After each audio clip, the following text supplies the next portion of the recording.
Okay. आज हम करने वाले हैं AMI, right? Amazon machine image. तो बेसिकली AMI होता क्या है, आप बता सकते हैं थोड़ा? अगर हम पहले डिस्कस कर लेते हैं उसके बारे में, उसके बाद प्रैक्टिकली उसको चेक करेंगे। ठीक है।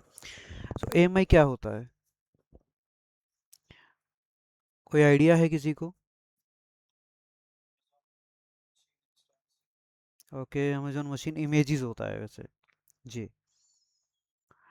तो इसका काम क्या है बेसिकली? अभी तक हमने जितना भी काम किया होगा, कहीं ना कहीं हमने इंस्टेंस को रेडी किया और हमने एक AMI को सेलेक्ट भी किया था, उसके बाद वो डिप्लॉय हमने किया है, राइट? अब वो जो AMI का ऑप्शन है वो रियलिटी में है क्या? Operating system. बिल्कुल सही है, ऑपरेटिंग सिस्टम है। अब है तो वो ऑपरेटिंग सिस्टम ही। अब एक चीज़ और आती है कि यार ऑपरेटिंग सिस्टम तो हमने कभी ना कभी इंस्टॉल भी किया होगा हमारे सिस्टम में, किया होगा ना? तो इंस्टॉलेशन के टाइम पे कुछ प्री रिक्विसाइट या कुछ उसका जो बेसिक रिक्वायरमेंट होता है वो पूछा जाता है। ऐसा ही होता है ना? बट क्या हम इंस्टेंस बनाने के टाइम पर कोई ऑपरेटिंग सिस्टम इंस्टॉल करते हैं?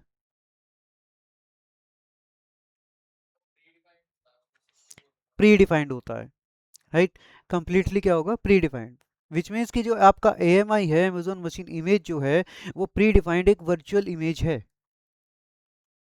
ठीक है। अभी जो हम यूज़ कर रहे हैं वो AWS ने हमको कस्टम बना के दिया हुआ है। हम तो वो वाली ऑपरेटिंग सिस्टम यूज़ कर लेते हैं। ठीक है। हम अगर हमारा बनाना चाहें कुछ, तो क्या हम रेडी कर सकते हैं? बिल्कुल करेंगे। तो उसके लिए क्या करना होगा हमें? इंस्टेंस को एक लेवल के ऊपर सेट करना होगा, उसको एक प्री डिफाइंड वैल्यूज़ के अकॉर्डिंग सेट करना पड़ेगा, ताकि हम अपना एक इमेज डिप्लॉय कर सकें। विच मीन्स कि आप में से कुछ लोग अगर कहीं काम कर रहे होंगे किसी IT कंपनी में, या IT लेवल के ऊपर, या L1 लेवल के ऊपर, या डेस्कटॉप सपोर्ट लेवल के ऊपर कोई भी काम कर रहा होगा, तो उनको ऑपरेटिंग सिस्टम इंस्टॉलेशन के टाइम पर एक पर्टिकुलर इमेज प्रोवाइड की जाती है कि आपको जो इंस्टॉल करना है वो ये वाला ऑपरेटिंग सिस्टम इंस्टॉल करना है, राइट? और हो सकता है कि कुछ लोगों ने ऐसा भी देखा हो कि जब वो ऑपरेटिंग सिस्टम इंस्टॉल हो चुका है, कंप्लीटली रन हो रहा है, तो उनकी जो प्री रिक्विसाइट सॉफ्टवेयर टूल्स थे वो ऑलरेडी इंस्टॉल्ड हैं उसके अंदर। तो वो किसकी वजह से है? ऑपरेटिंग सिस्टम की इमेज क्रिएट की गई उसकी वजह से। कैसे की गई सर? सर, एक पूरा ऑपरेटिंग सिस्टम रेडी किया गया, उसके अंदर सॉफ्टवेयर्स इंस्टॉल किए गए, टूल्स इंस्टॉल किए गए। फॉर एग्जांपल आपका MS Word, Excel, PowerPoint, या कुछ ग्राफिक्स टूल्स जैसे कि एडोब फोटोशॉप। ठीक है। वर्चुअलाइजेशन के जैसे VMware। तो ऐसे बहुत सारे टूल सॉफ्टवेयर को इंस्टॉल कर दिया गया, जो भी रिक्वायरमेंट थी क्लाइंट की या जो भी रिक्वायरमेंट थी कंपनी की, उसके हिसाब से क्या किया?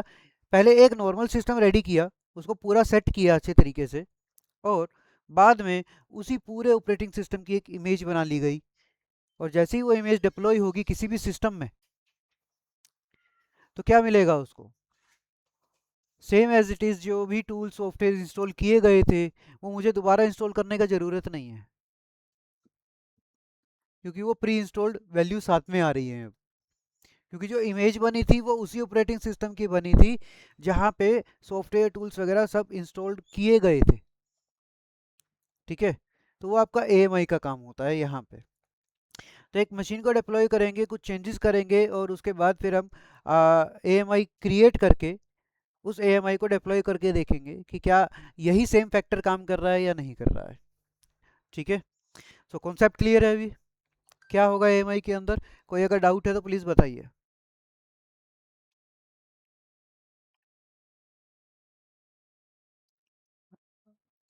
ओके। सो अभी वन बाय वन AMI के ऊपर हम स्टेप बाय स्टेप चेक करेंगे चीज़ें। तो सबसे पहला काम हमारा क्या रहेगा? EC2 इंस्टेंस बनाना रहेगा।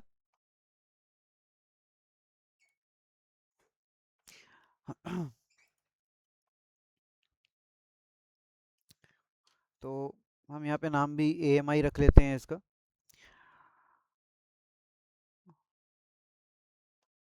की पेयर, आई थिंक मेरे पास कुछ पहले वाला रखा है, मशीन नाम से ना। ओके। मशीन के नाम से की पेयर है अपने पास, और डिफ़ॉल्ट हम यहाँ पे वैल्यूज़ को सेट कर रहे हैं अभी। ठीक है, चलो। अब इसका AMI क्रिएट करने से पहले हम इसके ऊपर कुछ इम्प्लीमेंटेशन कर देते हैं कुछ वैल्यूज़ के हिसाब से। ठीक है, अब इम्प्लीमेंटेशन में क्या करेंगे, सिंपली इसका हम कनेक्ट कर लेंगे। तो एक बार यहीं पे अपना ब्राउज़र पर ही एक्सेस कर लेते हैं इसका। ओके,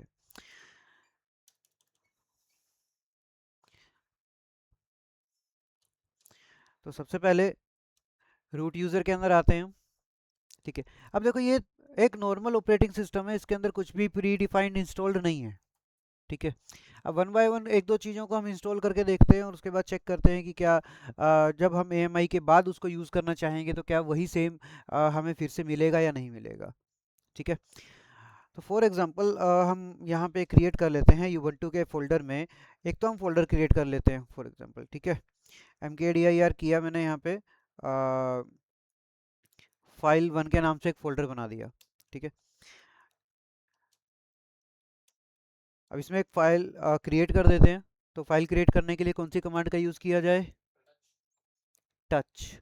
ओके, तो टच जो कमांड है आपकी, उससे कैसी फाइल बनेगी, ब्लैंक फाइल बनेगी। बट सर मुझे डेटा भी चाहिए, तो विम तो आपका टूल है जो आई थिंक ग्राफिकल टूल होगा, ऐसा ही होगा ना। चलो, बिल्कुल चल जाता होगा, देख लेते हैं। तो क्या लिखे जाए, विम, उसके बाद फाइल का नाम जिस भी नाम से हम सेव करना चाह रहे हैं। ठीक है, तो फाइल का नाम हम यहाँ पे रख देते हैं नॉर्मली जो डिफ़ॉल्ट हम लगभग यूज़ करते हैं, abc.txt, ये ठीक है। एंटर करते हैं। तो अब मैं एडिटर के अंदर आ गया हूँ, राइट, ये मेरा एडिटर ही होगा। लेकिन सर ये सही तरीके से काम तो नहीं कर रहा है, यहाँ पे कहीं कुछ लिख रहा हूँ जा कहीं और रहा है।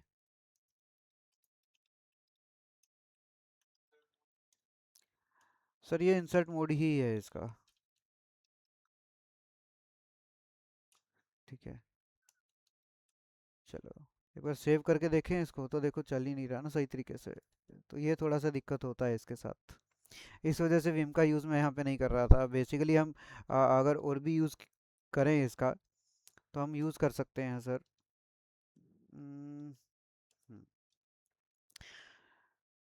ओके, एलएस करते हैं एक बार। तो यहाँ पे कुछ भी नहीं बना, तो हम अलग से यूज़ कर सकते हैं जस्ट लाइक नैनो का।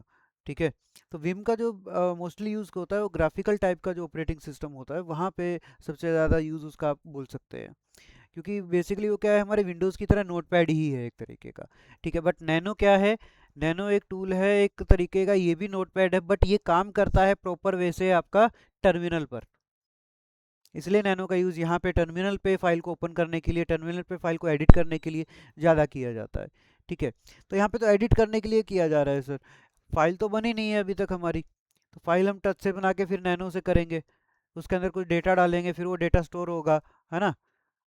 तो मैंने आपको एक चीज़ और बताया था कि फाइल क्रिएट हम कर सकते हैं कैट से, कर सकते हैं ना। ठीक है, चलो अब यहाँ पे एक चीज़ और आपसे पूछूंगा, अभी एक फाइल मैं बना लेता हूँ नॉर्मल। कैट लिखेंगे, आउटपुट का सिंबल देंगे, फाइल का नाम देंगे। ठीक है, अब जैसे ही हम एंटर करेंगे यहाँ पे, हम इस फाइल के एडिट मोड के अंदर हैं, और अब हम यहाँ पे कुछ भी अपना टाइप करके और एक मैटर लिख सकते हैं। तो फॉर एग्जांपल कि अगर हम कहीं से एक फ़ाइल उठा लें और वही डेटा यहाँ पे डाल देते हैं।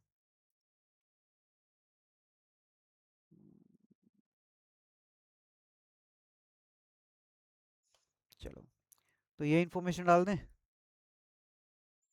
थोड़ा साइज़ भी ऑक्यूपाई हो जाएगा। कॉपी करते हैं इसको, तो क्या मैं यहाँ पे पेस्ट कर पाऊँगा, ठीक है। कंट्रोल सी से सेव हो जाएगा ना। चलो, अब अगर मैं इसको रीड करता हूँ इस फाइल को, तो कैट abc डॉट टेक्स्ट करूँगा रीड करने के लिए, या नैनो का यूज़ करूँगा, राइट। एंटर करता हूँ तो मेरे पास ये पूरी file as it is open होके आ रही है जैसा हमने कॉपी किया था, है ना। तो सबसे पहला जो इसका स्टार्ट हो रहा है वो क्या हो रहा है, टीसीपी आईपी मॉडल, और वही मेरा स्टार्टिंग था यहाँ पे भी, देखिए, राइट। ठीक है, अब मेरा छोटा सा क्वेश्चन यहाँ पे ये है कि सर, मैं इस फाइल को रीड करना चाह रहा हूँ, बट इस बार रीडिंग मोड रिवर्स होना चाहिए। रिवर्स होने का मतलब, भाई स्टार्टिंग वैल्यू चल रही है टीसीपी आईपी मॉडल और लास्ट लाइन जो मेरी है ये वाली है। ठीक है। अब मैं चाहता हूँ कि जैसे ही इस फाइल को मैं ओपन करूँ या इस फाइल को जब मैं रीड करूँ, तो ये लास्ट लाइन फर्स्ट में शो हो जाए और फर्स्ट वाली लाइन लास्ट में शो हो जाए, मीन्स उल्टा हो जाए ये सारा लिखा हुआ। तो क्या ऐसा पॉसिबल है? ऐसा फाइल में रीड कर सकता हूँ क्या? हेड और, नहीं, हेड और टेल। हेड और टेल क्या करता है सर? हेड और टेल, हेड से आपको हेड ऊपर की जो लाइन्स है जो आप नंबर देंगे, हेड के सामने एक नंबर दिया जाता है, वैल्यू, राइट? जिस लाइक क्या कमांड होती है, अगर आप लिखेंगे यहाँ पे हेड, अब फाइल नेम, ओके चलो मैंने 5 लिखा, अब abc डॉट txt। तो क्या कह रहा है सर? वो आपको ऊपर की 5 लाइन दे रहा है, 1 2 3 4 5। हेड क्या दे रहा है? ऊपर की 5 लाइन। अगर हेड के साथ 10 लिखते तो आपके डेटाबेस में से ऊपर की 10 लाइन शो करता, 15 लिखते तो 15 शो करता, टेल लिखता तो नीचे से 5 लाइन 10 लाइन शो करता।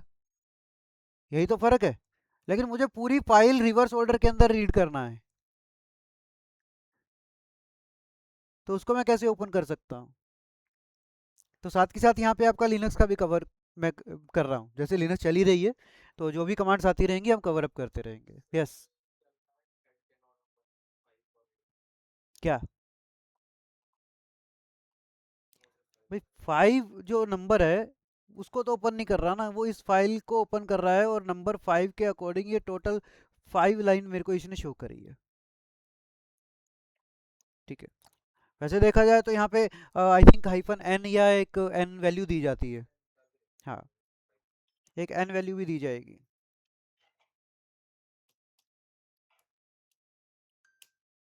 तो अब देखिए, अब ये क्या कर रहा है? अभी भी तो यही चीज़ दे रहा है, कंसिस्ट 5 लेयर्स, तो वही तो दे रहा है आपको कि कहाँ कहाँ पे क्या क्या वैल्यूज़ आपके पास आई हुई है यहाँ पे।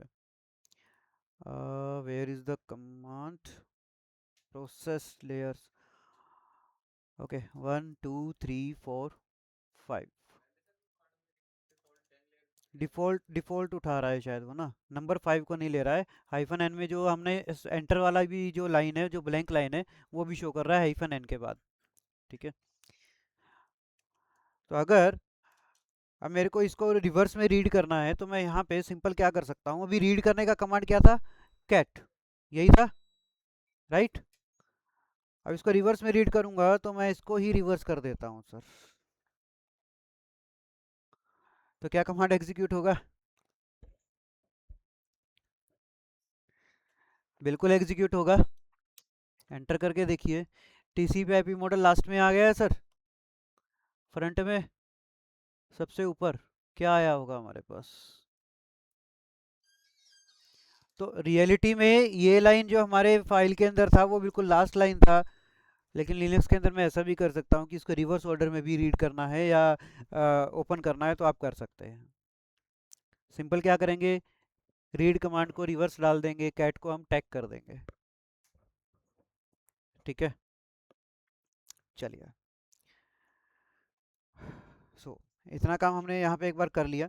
अच्छा, इसके साथ साथ क्या करते हैं ना, कुछ और भी हम सॉफ्टवेयर इंस्टॉल कर लेते हैं। फॉर एग्जांपल मैं यहाँ पे करता हूँ apt इंस्टॉल, ओके। पहले तो हम nginx को इंस्टॉल कर लेते हैं। nginx जिसको नहीं पता है उसके लिए बता देता हूँ कि nginx आपका टूल है जो वेब होस्टिंग में आपका सर्वर की तरह रिएक्ट करता है आपका सिस्टम, उसकी वजह से एक सर्विस है। ठीक है। अगर आपका nginx सर्विस ऑफ होगा, नहीं चल रहा होगा, तो आप होस्टिंग से रिलेटेड कोई काम नहीं कर सकते हो। ठीक है। ऐसे ही विंडोज़ के लिए जो स्पेशल आता है वो अपाचे 2 सर्वर आता है। हालांकि अपाचे 2 सर्वर आप लिनक्स में भी इंस्टॉल कर सकते हो by using the same command apt install Apache 2। HTTP और एचटीटीपीएस की वैल्यूज़ को जो अप्लाई करवाता है वो आपका nginx और अपाचे 2 सर्विसेज होती है। ठीक है। बेसिकली सिर्फ होस्टिंग में ही इसका सबसे ज़्यादा यूज़ किया जाता है। अब होस्टिंग में कोई भी पेज हो सकता है आपका, राइट। चलो एक काम करते हैं, एक छोटा सा पेज हम बना लेते हैं या बनवा लेते हैं, क्योंकि कोडिंग करेंगे तो थोड़ा सा टाइम लग जाएगा। तो हम यहाँ से एक हम क्या करते हैं, बेसिक HTML पेज क्रिएट करवा लेते हैं। तो यहाँ से एक बिल्कुल छोटा सा पेज हम रेडी करवा के इसको हम होस्ट करके देखते हैं और फिर अप्लाई करेंगे कि क्या हो रहा है। क्योंकि हमने क्या किया अभी, Nginx तो इंस्टॉल कर लिया है इसके अंदर। अब Nginx की जब डिटेल देखेंगे तो कैसे देखेंगे, सर्विस Nginx स्टेटस, ठीक है। और एंटर करेंगे तो आपको वो स्टेटस क्या दिखेगा, रनिंग के अंदर है, विच मीन्स कि ये मेरी सर्विस सही तरीके से काम कर रही है, ठीक है। अब ये सर्विस क्या करती है, आपके डिवाइस को एक तरीके से होस्टिंग मोड के अंदर ले आती है। तो बाय डिफ़ॉल्ट अगर मैं इसको अब एक्सेस करूँ, ये मेरा पब्लिक आईपी है, तो पब्लिक आईपी के थ्रू अगर मैं एक्सेस करता हूँ,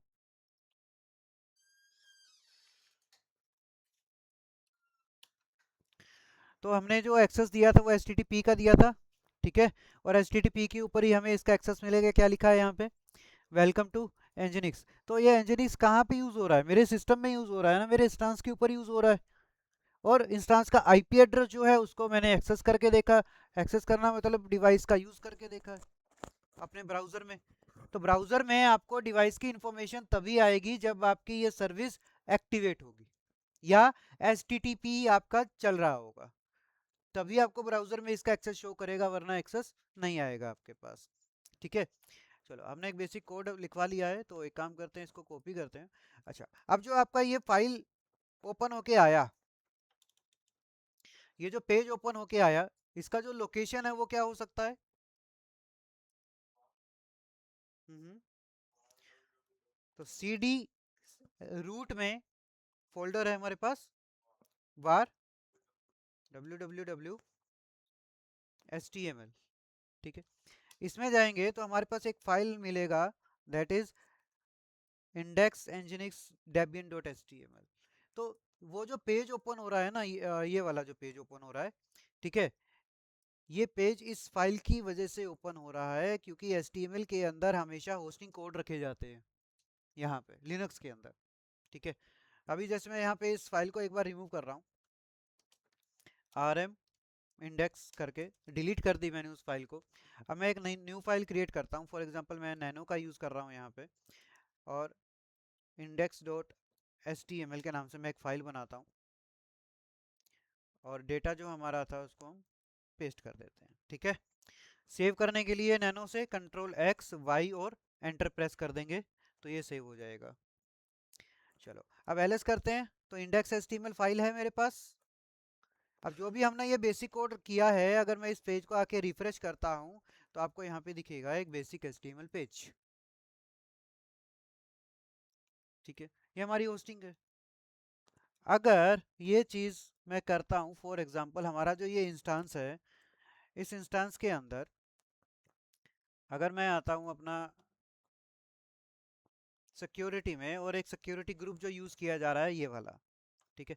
अगर आप सिक्योरिटी ग्रुप में देखेंगे तो सर यहाँ पे क्या चल रहा है, HTTP चल रहा है, TCP प्रोटोकॉल का यूज़ हो रहा है, पोर्ट नंबर 80 का यूज़ किया जा रहा है।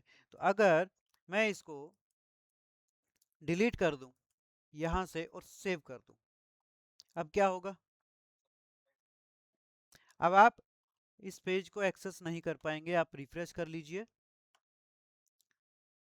क्योंकि हमारे इंस्टांस के साथ जो सिक्योरिटी ग्रुप लगा है, उस सिक्योरिटी ग्रुप की वजह से हमारी मशीन वेब पर एक्सेस पे जा रही थी।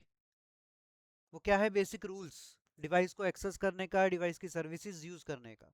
तो इस तरीके से हमारे पास मल्टीपल रूल्स भी हम क्रिएट कर सकते हैं कि आपको आपके डिवाइस का कैसा एक्सेस चाहिए, कैसी सर्विसेज को एक्टिवेट करना है, कौन सी सर्विस के थ्रू एक्सेस जाना चाहिए, कौन सी से नहीं जाना चाहिए।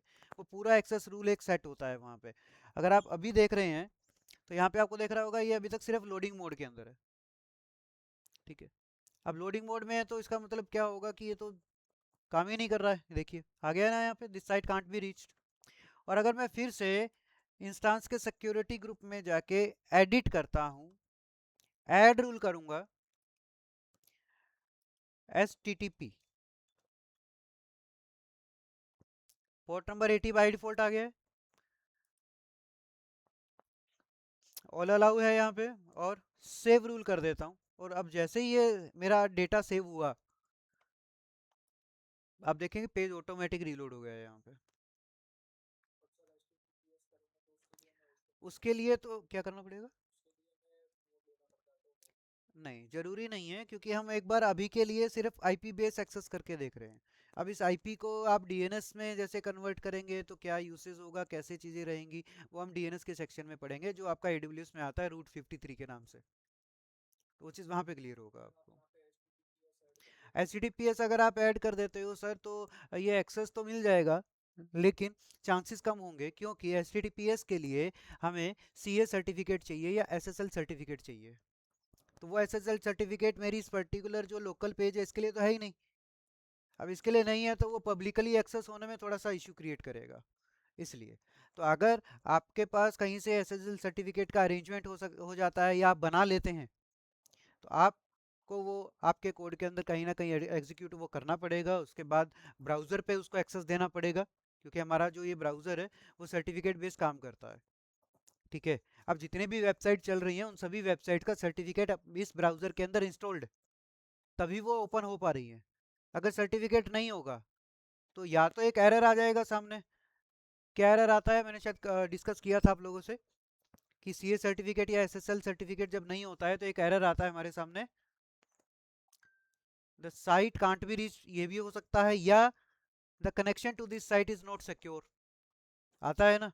नॉट सिक्योर के बाद आप कंटिन्यू करते हैं या प्रोसीड करते हैं, तब वो वेबसाइट ओपन होता है। तो ऐसे चांसेस वो वाले हो जाते हैं ज़्यादा, जब सर्टिफिकेट नहीं है। और जब सर्टिफिकेट होगा तो डायरेक्ट ओपन होगा एचटीटीपीएस के साथ। ठीक है। इट्स नॉट मैंडेटरी कि आपको एचटीटीपीएस के साथ डोमेन नेम का यूज़ करना पड़ेगा, नहीं। ठीक है। अभी हम प्रैक्टिस मोड के अंदर हैं, तो डायरेक्ट अभी पब्लिक आईपी है तो मैं इसका यूज़ कर पा रहा हूँ। अगर पब्लिक आईपी नहीं होता, फॉर एग्जांपल ये एडब्ल्यूएस पे मैं काम नहीं कर रहा होता, यही सेम कोड मेरे लोकल सिस्टम पे होता, तब मैं क्या करता? उस टाइम तो मेरे पास पब्लिक आईपी भी नहीं है, उस टाइम तो मेरे पास सिर्फ क्या है, लोकल होस्ट है। और हमारा जो अपाचे सर्विसेज जो हम विंडोज़ के अंदर चलाते हैं वो लोकल होस्ट पे चलता है हमेशा। बट यहाँ हम कहाँ चला रहे हैं, इंस्टांस के ऊपर चला रहे हैं, और इंस्टांस हमारा है क्लाउड पे, क्लाउड है इंटरनेट पब्लिक, इसलिए वो पब्लिक आईपी हमें मिल रहा है यहाँ पे इंटरनेट कनेक्टिविटी के साथ। ठीक है। तो जो भी डेवलपर होते हैं, ठीक है, वो क्या करते हैं, अपनी वेबसाइट का कोड अपने लोकल सिस्टम के अंदर रेडी करते हैं। ठीक है। अपाचे टू सर्विस या माई एसक्यूएल सर्विस जैसे एक जो टूल आता है जिसको हम बोलते हैं जैम्प टूल, अपने नाम भी सुना होगा, XAMPP करके होता है शायद, है ना। तो जैम्प टूल क्या करता है आपका, अपाचे टू सर्विस, और आपका ये जो डेटाबेस जो आपका रहता है, क्या बोलते हैं उसको अभी, माई एसक्यूएल सर्वर, वो सर्विस को एक्टिवेट कर देता है आपके सिस्टम में। और उसके बाद वो कोडिंग को आप जब रन करते हो अपने ब्राउजर के ऊपर आके, बाय यूजिंग आईपी एड्रेस जो कि हमारा लोकल होस्ट का आईपी एड्रेस होता है 127.0.0.1, उसके बाद कॉलम लिखकर एक पोर्ट नंबर लिखा जाता है जो कि लोकली होस्टेड होता है। ठीक है। और वो पोर्ट बाय डिफॉल्ट क्या हो सकता है, रैंडम कोई भी पोर्ट जो एजेम्प सर्विसेज ने आपको दिया होगा। वो आपका 8822 भी हो सकता है, 8053 हो सकता है, 8052 भी होता है, 8051 भी हो सकता है। ठीक है। तो वो आपका लोकल होस्टिंग के अंदर काम कर रहा है। ठीक है। अगर आप उस लोकल होस्टिंग को पब्लिक करना चाह रहे हैं तो आपके पास एक पब्लिक आईपी होना चाहिए फिर। ठीक है। अगर पब्लिक आईपी नहीं है तो आपका वो जो वेबसाइट आपने कभी क्रिएट किया है वो सिर्फ आपके लोकल सिस्टम में ही चलेगा, आपके लोकल सिस्टम के ब्राउजर पे चल जाएगा, उसमें कोई दिक्कत नहीं। लेकिन अगर पब्लिक आईपी होगा तो वो कहीं भी ओपन किया जा सकता है। अब जैसे हम लोग होस्टिंग लेते हैं, ठीक है, तो होस्टिंग में क्या होता है, अब दो चीज़ लेते हैं हम, एक लेते हैं डोमेन नेम और एक लेते हैं होस्टिंग। डोमेन नेम तो खाली एक नाम होता है वेबसाइट का, है ना। और होस्टिंग में क्या मिलता है, वो तो डोमेन नेम है, एक आईपी मिलता है। होस्टिंग में क्या मिलता है, एक आईपी एड्रेस जो कि एक पब्लिक आईपी एड्रेस होता है। ठीक है। प्लस कुछ सर्विसेज, होस्टिंग में क्या क्या सर्विसेज मीन्स, वो जो आईपी एड्रेस मिल रहा है, जिस सर्वर का आईपी एड्रेस आपको मिल रहा है जहां पे आपकी वेबसाइट होस्ट होगी, उस सर्वर पे कौन कौन से फीचर्स के साथ आपकी वेबसाइट काम करेगी, होस्टिंग के साथ हमें वो चीज़ें मिलती हैं।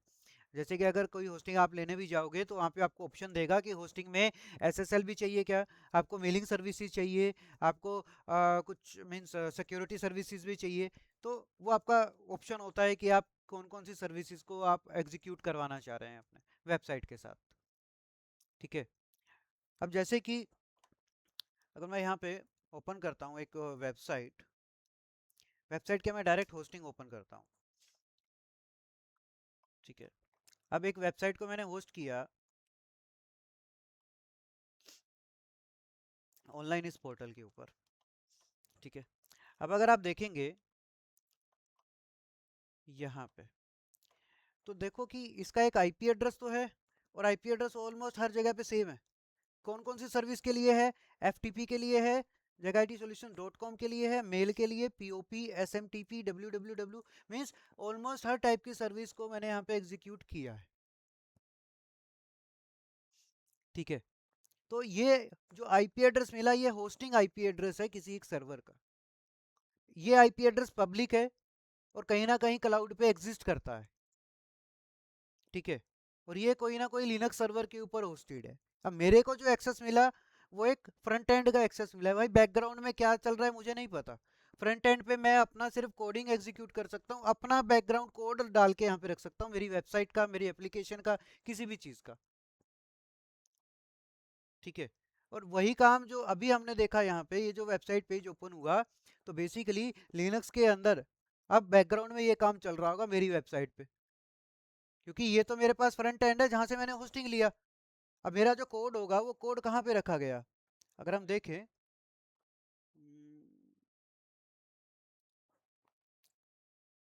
अकाउंट मैनेजर में तो नहीं आएगा, लास्ट में मिलेगा आई थिंक। फाइल मैनेजर के अंदर यहाँ पे कोड रखा गया है। कहाँ रखा गया है? पब्लिक एचटीएमएल के अंदर कोड रखा गया है। ये इतना कोड है इसके अंदर।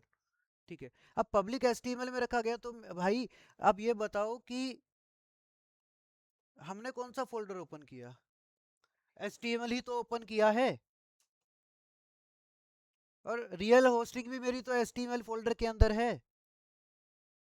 तो बैकग्राउंड में लिनक्स के ऊपर मेरा ये काम चल रहा होगा वेबसाइट के ऊपर। तो जो हमने यहाँ पे डायरेक्ट यहाँ पे किया कि भाई आपके पास कोई लिनक्स की मशीन है, उसी को आप डायरेक्ट होस्ट सर्वर बना दो।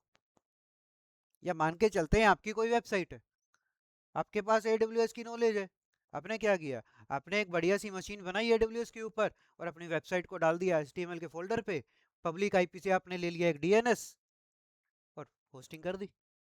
तो आपको होस्टिंग लेने की भी जरूरत नहीं पड़ी, सिर्फ एक पब्लिक आईपी की जरूरत पड़ेगी।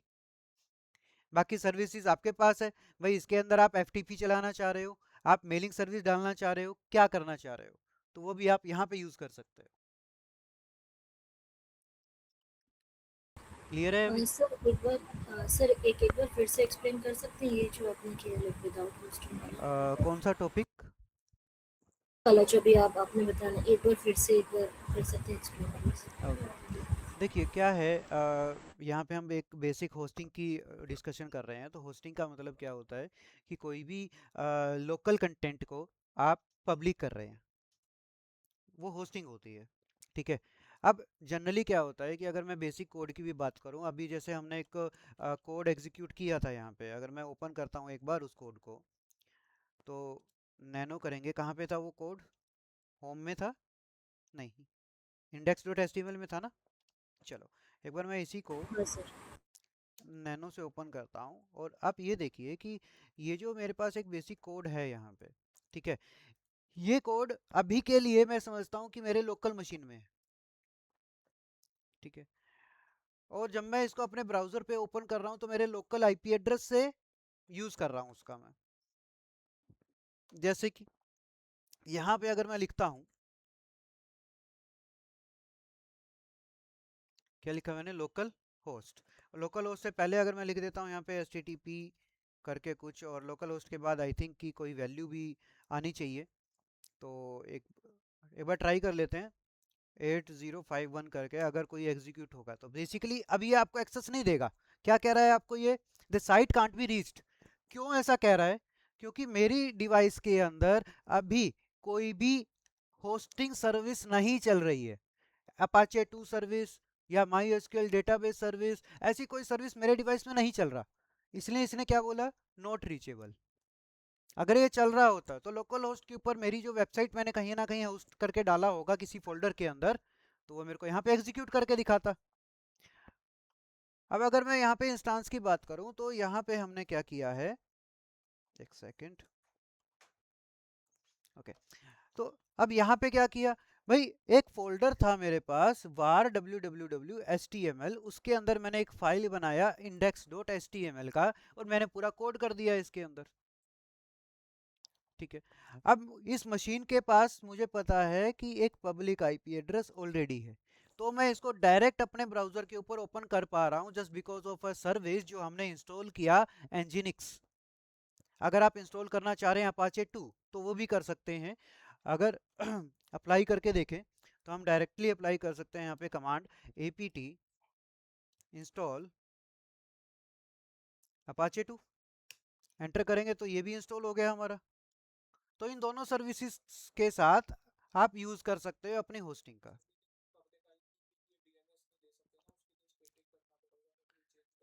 तो वो तो स्टैटिक तो करना पड़ेगा सर, तभी तो अब इलास्टिक आईपी का ऑप्शन आता है हमारे इसके अंदर। हाँ तो वही कह रहा हूँ ना, देखो अब पब्लिक आईपी आपने एडब्ल्यूएस से ले लिया, इलास्टिक आईपी वो भी तो पब्लिक आईपी है ना।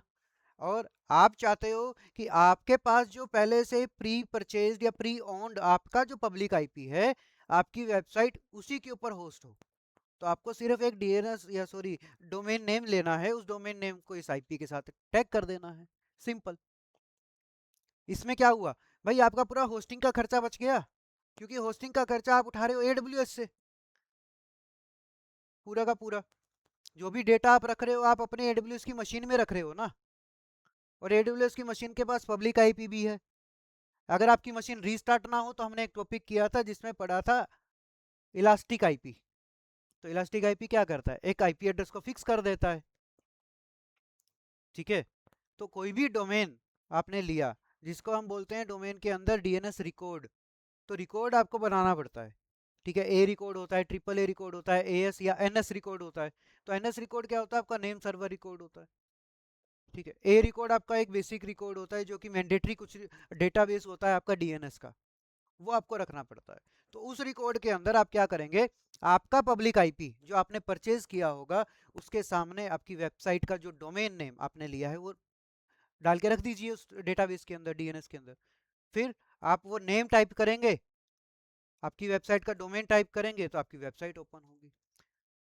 सिर्फ आपको ये चीज समझनी है कि सिर्फ आईपी और डोमेन परचेज कर लेने से कुछ नहीं होगा, पूरा स्ट्रक्चर डिजाइन करना पड़ेगा उस चीज के लिए कि डीएनएस का फाइल कहाँ पे होना चाहिए। ठीक है, डीएनएस के फाइल के अंदर कौन कौन से ऑप्शंस मिलेंगे हमें, हमारी वेबसाइट के लिए कौन से ऑप्शन चाहिए। जैसे अभी अगर मैं यहाँ पे दिखाऊं आपको, तो यहाँ पे आप देखिए डीएनएस मैनेजमेंट जो मैंने अभी ओपन करके दिखाया, तो इसके अंदर आप रिकॉर्ड देखिए, ए रिकॉर्ड है, एफटीपी के लिए मैंने यही डाला है, मेरे डोमेन नेम के लिए भी यही सेम डाला है। ठीक है, वो अलग अलग हो सकता है आपकी कंडीशंस के हिसाब से, आपकी क्या वेबसाइट है। ठीक है, एनएस रिकॉर्ड, एनएस रिकॉर्ड के अंदर सिर्फ नाम मैंने यहाँ पे डाला है। कुछ एमएक्स रिकॉर्ड होता है जो कि मेलिंग के लिए यूज कर रहा हूँ मैं यहाँ पे, क्योंकि मुझे मेल भी तो फॉरवर्ड करना है। अब जैसे कई बार आपने देखा है कि कंपनी के नाम से मेल होती है, जैसे ड्यूकेट है, तो फॉर एग्जाम्पल abc@ducat.com मेल हो सकता है ना ये, तो वही उसी टाइप की मेलिंग सर्विसेज यूज करने के लिए मैं यहाँ पे ये भी यूज कर रहा हूँ। ठीक है, तो डीएनएस रिकॉर्ड फाइल्स का आगे चल के हम कुछ चीज़ें और भी देखेंगे जहाँ पे आपको और भी अच्छे से क्लियर होगा वो सारी चीज़ें। अभी हम एक बेसिक लेवल के ऊपर डिस्कस कर रहे हैं सभी चीज़ों को। ठीक है, तो आप अगर देखेंगे ना, ऐड रिकॉर्ड के अंदर जाएंगे तो आपको यहाँ पे मिलेगा कौन सा रिकॉर्ड करना है। ठीक है, तो यहाँ से आप कर सकते हैं। इसके अलावा और अगर हम थोड़ा सा देखें कि जो HTML का जो फोल्डर है, ठीक है, वही हमेशा मेन रहेगा होस्टिंग के लिए। तो जितने भी कोड्स आप पब्लिक करना चाह रहे हैं वो पब्लिक कोड आपका हमेशा यहाँ होना चाहिए HTML के फोल्डर में। विच मीन्स कि अगर ट्राई कर लेंगे आगे चल के कुछ किसी सेशन के अंदर कि अगर मैं यहाँ पे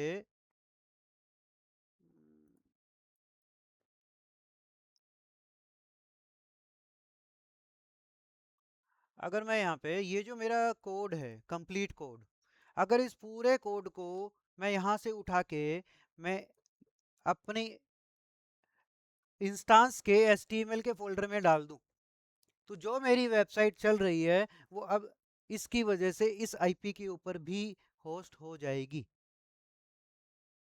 तो मैं ये भी कर सकता हूँ। ठीक है, अब उसके लिए मेरे को थोड़ा डेटा ट्रांसमिट करना पड़ेगा, क्योंकि फाइल कॉपी करके मैं AWS पे क्या रख सकता हूँ, मेरे सिस्टम के अंदर कोई फाइल रखी है, क्या मैं उसको कॉपी करके मेरी AWS की मशीन पे रख सकता हूँ? कैसे?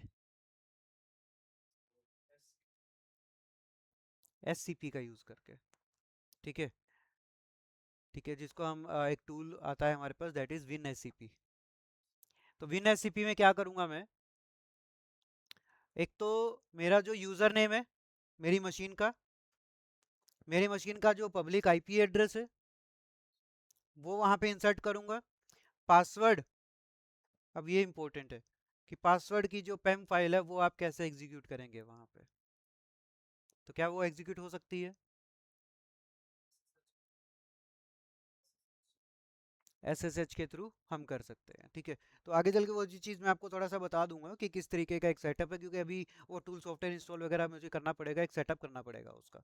ठीक है, तो वो भी बता देंगे कि किस तरीके से आपकी जो फाइल्स लोकल सिस्टम की है वो पूरा का पूरा कॉपी करके आप अपने AWS के इंस्टांस पे या मशीन के ऊपर कॉपी कर सकते हैं। ठीक है, जनरली टेक्स्ट तो कॉपी पेस्ट हो जाता है, बट फाइल और फोल्डर नहीं होता। तो फाइल और फोल्डर के लिए हमें अलग टूल्स का ज़रूरत पड़ेगा वहाँ पे। ठीक है, तो चलो देखते हैं उसके बाद क्या करना है हमें। जिसका भी ये क्वेरी था, अब कोई और प्रॉब्लम है इस चीज़ के अंदर तो प्लीज़ बताइए।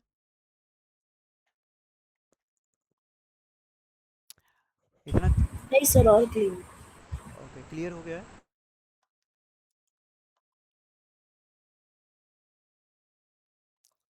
ठीक है, तो अभी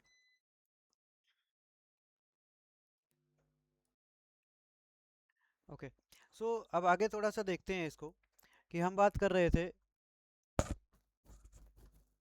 किस चीज़ की, AMI की, है ना? तो जब हमने इतना पूरा यहाँ पे टास्क कंप्लीट कर लिया है, कुछ सॉफ्टवेयर इंस्टॉल कर दिए या होस्टिंग फाइल भी हमने बना के रख दी, अब क्या करते हैं, इसका इमेज क्रिएट करते हैं। ठीक है, और चेक करते हैं कि क्या यही सेम टाइप का डेटाबेस यहाँ पे मिलेगा या नहीं। चलो एक चीज़ और कर देते हैं भाई, रूट का मैं पासवर्ड चेंज कर देता हूँ यहाँ पे। तो क्या लिखेंगे पासवर्ड चेंज करने के लिए, कमांड क्या आएगा, पास WD, और पास WD के बाद हम क्या कर देंगे, एक पासवर्ड डाल देते हैं, फॉर एग्जांपल 123, एक सेकेंड सॉरी, पास WD एंटर करेंगे, न्यू पासवर्ड में डाल रहा हूँ 123 123। ठीक है, पासवर्ड अपडेटेड सक्सेसफुली। ठीक है, अच्छा जो हमारा यूज़र था, यूज़र क्या था, Ubuntu, उसका भी पासवर्ड चेंज कर देते हैं। पास WD Ubuntu, तो इसका भी पासवर्ड मैं 123 रख रहा हूँ। ठीक है, अब हमने इस मशीन को थोड़ा सा अपडेट कर दिया है, जो कि डिफ़ॉल्ट कंडीशन से अलग है। डिफ़ॉल्ट में हमें कोई अलग से पासवर्ड नहीं मिलता, तो हमने यहाँ पे लगभग पासवर्ड सेट कर दिया है अपना, रूट का भी और यूबंटू का भी। ठीक है, और एक फाइल हमने होस्ट करके रख दी है, और एक दो टूल्स को भी हमने इंस्टॉल किया था, अपाचे 2 सर्विस और एनजिनिक्स सर्विस, ये हमने इंस्टॉल कर दिया है। अब इतनी सर्विसेज के साथ क्या करते हैं, इस मशीन का ओके इंस्टांस पर आते हैं, और हम क्या करेंगे, इमेज एंड टेम्पलेट के अंदर सबसे पहला ऑप्शन मिलेगा क्रिएट इमेज का। तो जैसे ही हम ओपन करेंगे इमेज नेम, तो इमेज नेम में क्या दे देते हैं, यहाँ पे हम दे देते हैं फॉर एग्जांपल होस्टिंग सर्वर नाम दे देते हैं एक बार इसको। ठीक है, डिस्क्रिप्शन में आप कुछ भी डाल सकते हैं, मैं यहाँ पे अभी होस्टिंग लिख रहा हूँ। अब देखिए ये ऑप्शन आपको दे रहा है रीबूट इंस्टांस, तो रीबूट इंस्टांस का मतलब क्या है कि जब भी ये सेलेक्ट होगा तो आपका EC2 इंस्टांस जो है तो आपका ये क्या करेगा, ये Amazon EC to reboot the instance so that data is at rest when snapshot of the attached volume are taken, which means कि अगर ये रिबूट होगा तो जो भी आपका डेटाबेस रहेगा तो वो पूरा डेटा फेच करने में इजी रहेगा यहाँ पे, क्योंकि आपका जब ये AMI आप बना रहे हो, यहाँ पे इमेज जब क्रिएट कर रहे हो, तो बैकग्राउंड में पहले ये क्या करेगा, पूरे डेटा का एक स्नैपशॉट लेके उसको फिर कन्वर्ट करेगा इमेज के अंदर। ठीक है, बाय डिफ़ॉल्ट हमारे पास साइज़ 8 GB है, आप इसको एक्सटेंड करना चाह रहे हैं तो कर सकते हैं। दूसरा ऑप्शन आप यहाँ पे देख पा रहे हैं, डिलीट ऑन टर्मिनेशन। तो डिलीट और टर्मिनेशन का मतलब क्या होगा कि अगर ये टिक है तो जब आपकी मशीन आपने डिलीट कर दी तो आपका ये डेटा भी डिलीट हो जाएगा। अगर ये टिक नहीं होगा तो डेटा डिलीट नहीं होगा बट मशीन आपका डिलीट हो जाएगा। ठीक है, इंस्टांस आपका डिलीट हो जाएगा। वॉल्यूम ऐड करना चाह रहे हैं तो ऐड कर सकते हैं हम इसके अंदर, और क्रिएट इमेज करते हैं।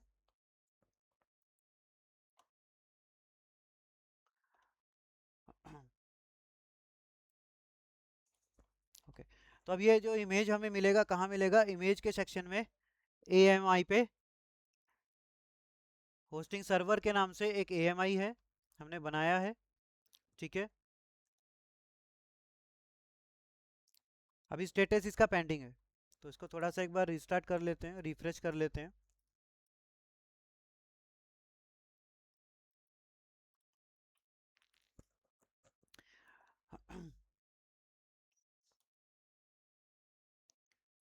सो एक बार इंस्टांस के ऊपर आके हम लॉन्च इंस्टांस पे आते हैं और यहाँ पे चेक करते हैं कि हमें कुछ एक्स्ट्रा ऑप्शन मिल रहा है या नहीं मिल रहा है।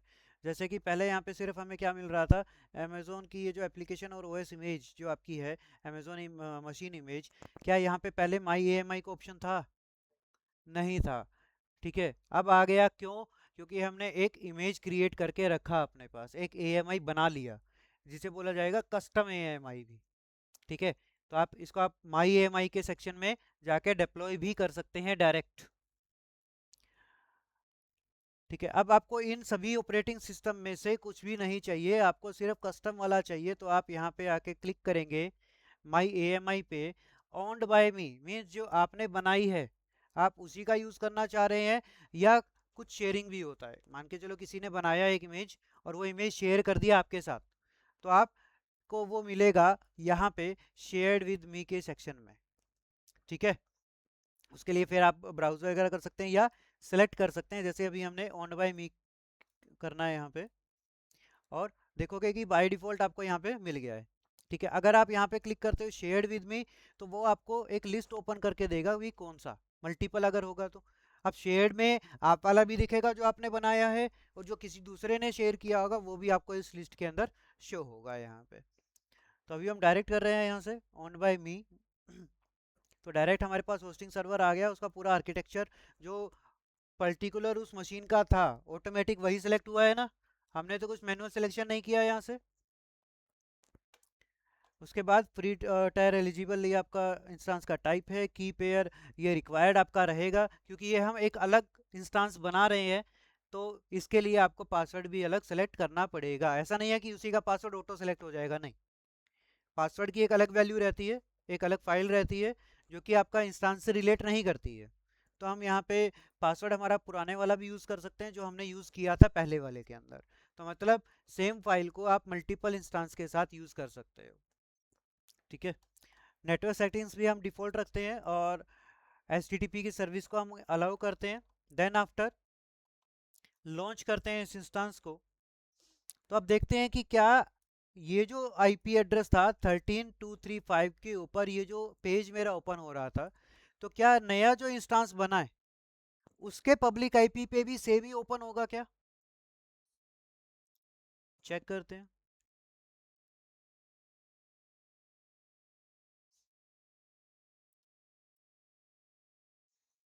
अब ये इनिशियलाइज हो रहा है। अच्छा, इसको अगर आप नाम देना चाहते हो तो यहाँ से आप नेम भी कर सकते हैं अपनी मशीन का। मैं होस्टिंग नाम दे देता हूँ इसको।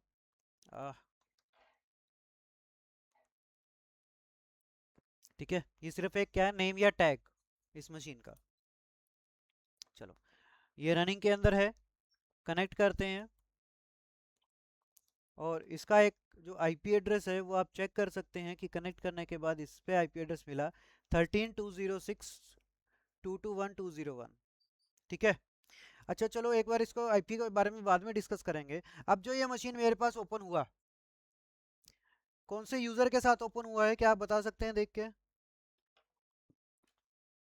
और बाय डिफॉल्ट अगर हम जो इंस्टांस इनिशियल स्टेज के ऊपर जो हमने रेडी किया था, पहला जो इंस्टांस, वो कौन से यूजर में एक्सेस हुआ था? यूबंटू में हुआ था। तो ऐसा क्यों? क्योंकि जिस टाइम इस मशीन को इमेज में कन्वर्ट किया गया, हमारी पुराने वाली मशीन को, उस टाइम पे हम कहाँ थे? रूट में थे। इसलिए ऐसा किया गया। इसलिए आपको उस मशीन का भी एक्सेस डायरेक्टली रूट पे मिल गया आपको। ठीक है। अब हमें पता है कि हमने मशीन के ऊपर क्या किया है, होस्टिंग में कुछ कोड को होस्ट किया था। तो वो भी चेक कर लेते हैं। कहाँ चेक करेंगे सर? जाके सीडी करते हैं वार में www html। तो आपको क्या यहाँ पे कुछ मिलेगा? ls करके चेक करो, फाइल है index.html। अब ये जो नई मशीन हमने बनाई है, तो क्या नई मशीन में मैंने कुछ कॉपी किया डेटा? नहीं किया। क्या नई मशीन में मैंने एंजिनिक सर्विस डाली? नहीं डाली। वो भी चेक कर लेते हैं। Service nginx status, sorry stop नहीं करना, क्या करना है, स्टेटस चेक करना है। इसको एक बार एग्जिट करते हैं। Service nginx status. ठीक है, एक सेकेंड।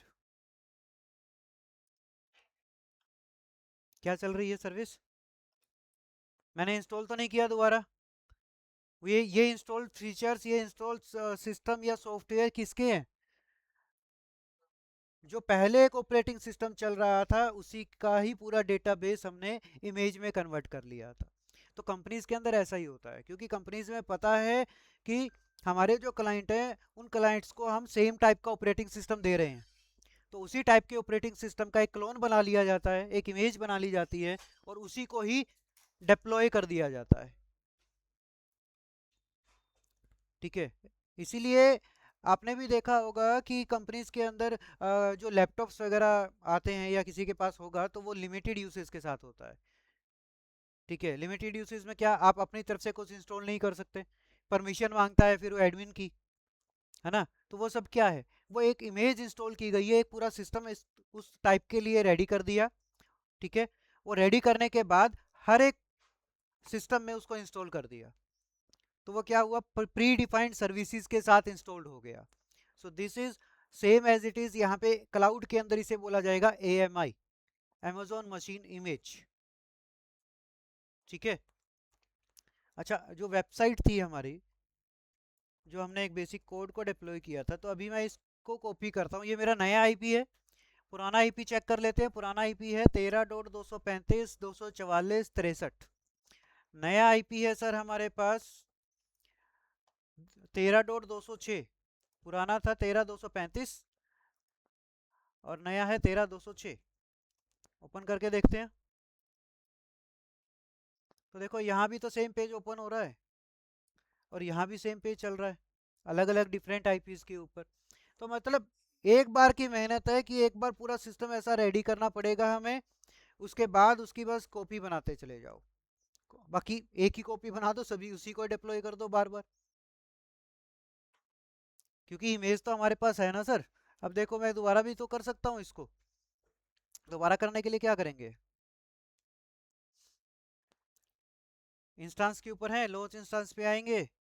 क्या क्या लॉन्च करना है अभी? माई AMI के ऊपर आके सर मैं दोबारा से वही सेलेक्ट कर लूंगा अपना। ये आ गया ना होस्टिंग सर्वर। तो इसको जितनी बार भी आप यूज़ करना चाहें, जितनी बार भी इंस्टॉल करना चाहें, जितने भी मशीन्स इसका बनाना चाहें, उतनी मशीन्स बना सकते हैं यहाँ पे आप अपने। अब ऐसा नहीं है कि ये एक बार हमने इंस्टॉल कर दिया तो दोबारा यूज़ नहीं होगा, नहीं, आप दोबारा भी यूज़ कर सकते हैं इसका। बिल्कुल चार्ज होगा सर।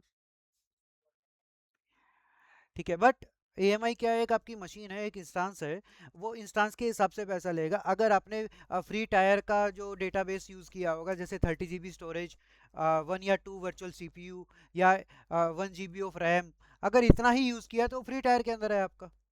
अगर उससे ज़्यादा यूज़ कर लिया आपने तो उसका चार्ज देना पड़ेगा, क्योंकि आपका जो एएमआई आप बना रहे हो वो ज़्यादा यूसेस में है as compare to free tier eligible. ठीक है, तो फ्री टायर में क्या क्या मिलता है आपको? 1 या 2 वर्चुअल सीपीयू मिलेंगे, up to 2 GB of RAM maximum मिल सकती है, और 30 GB ऑफ स्टोरेज मिल सकता है। तो आप ऐसी मशीन को रेडी करेंगे। ठीक है। और विंडोज़ ऑपरेटिंग सिस्टम के केस के अंदर क्या होगा? विंडोज़ ऑपरेटिंग सिस्टम अकेला ही 30 GB यूज़ कर लेगा आपका। तो फिर अगर आप इमेज बना के रखते हैं और उसको फिर डिप्लॉय करते हैं तो आपको स्पेस ज़्यादा चाहिए, तो 30 GB से ओवर हो जाएगा आपका, तो फ्री टायर में नहीं आएगा, फिर उसका वो आप ओवरली चार्ज करेगा। ठीक है। तो इससे बढ़िया ये है कि आप डिप्लॉय करके जरूर देखो, उन सभी चीज़ों को बना के देखो, सही चल रहा है नहीं चल रहा है। ठीक है, वो एक अलग चीज़ है। बट जो आपका बिल जनरेट हो रहा है वो घंटे के हिसाब से हो रहा है, तो आप 5-7 मिनट उसको यूज़ करके देख लो, बाद में मशीन डिलीट कर दो अपने, तो 5 मिनट का कितना चार्ज हो जाएगा? $0.1 तो आपका शायद विंडोज़ का ले रहा है, और $0.01 आपका लिनक्स का ले रहा है 1 घंटे का। तो 5-7 मिनट 10 मिनट आपने बना के देख लिया, पूरा अपना प्रैक्टिकल करके देख लिया, तो एक सेटिस्फेक्शन आ जाता है कि हाँ मैं अब काम कर सकता हूँ, मुझे आता है काम करना। ठीक है। तो उसको बाद में डिलीट कर दो, दोबारा फिर बना के देख लो, 5 मिनट दोबारा फिर चला लो, 10 मिनट चला लो, जितना भी आप चाह रहे हैं, दोबारा डिलीट करके फिर दोबारा से आप एग्जीक्यूट कर सकते हैं। ये तो मैं सिर्फ इसलिए बता रहा हूँ कि अगर आप अंडर फ्री ट्रायल रहना चाह रहे हैं तो। ठीक है। वरना आप बिल भर सकते हैं तो भाई कितना भी यूज़ कर लो, उसमें कोई इशू नहीं है। ठीक है ना? तो इसमें अब कोई और डाउट किसी को है तो प्लीज़ बताइए।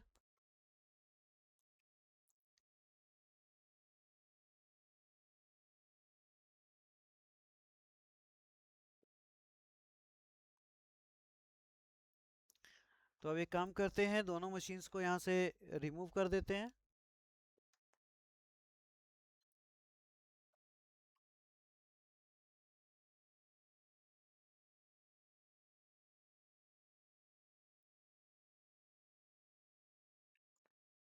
और एएमआई पे भी चल के चेक करते हैं, ये एएमआई भी हम हमारा हटा देते हैं यहाँ से। तो इसको क्या करना पड़ेगा हमें? डी रजिस्टर करना पड़ेगा, एएमआई डिलीट करना है तो डी रजिस्टर करना पड़ेगा आपको। ठीक है। डिलीट, देखो कह रहा है ना डिलीट एसोसिएटेड स्नैपशॉट, तो इमेज बना रहे हो तो क्या कर रहा है, वो स्नैपशॉट भी बना रहा है उसका, उसके बाद उसको इमेज में कन्वर्ट करके आपको यहाँ पे दे रहा है। तो आप डिलीट करना चाह रहे हैं तो सेलेक्ट करेंगे, एसोसिएटेड स्नैपशॉट कौन सा है, ये वाला है आपका। हमने तो स्नैपशॉट नहीं बनाया आज की क्लास के अंदर, तो इमेज जब भी बनेगी तो उसका स्नैपशॉट भी बनेगा यहाँ पे। डी रजिस्टर कर देंगे तो वो हट गया है आपका। ठीक है। सो एएमआई के इस टॉपिक में कोई क्वेश्चन है किसी का तो प्लीज़ बताइए, या कुछ डाउटफुल रह गया है, कोई पॉइंट ऐसा जो नहीं समझ में आया हो।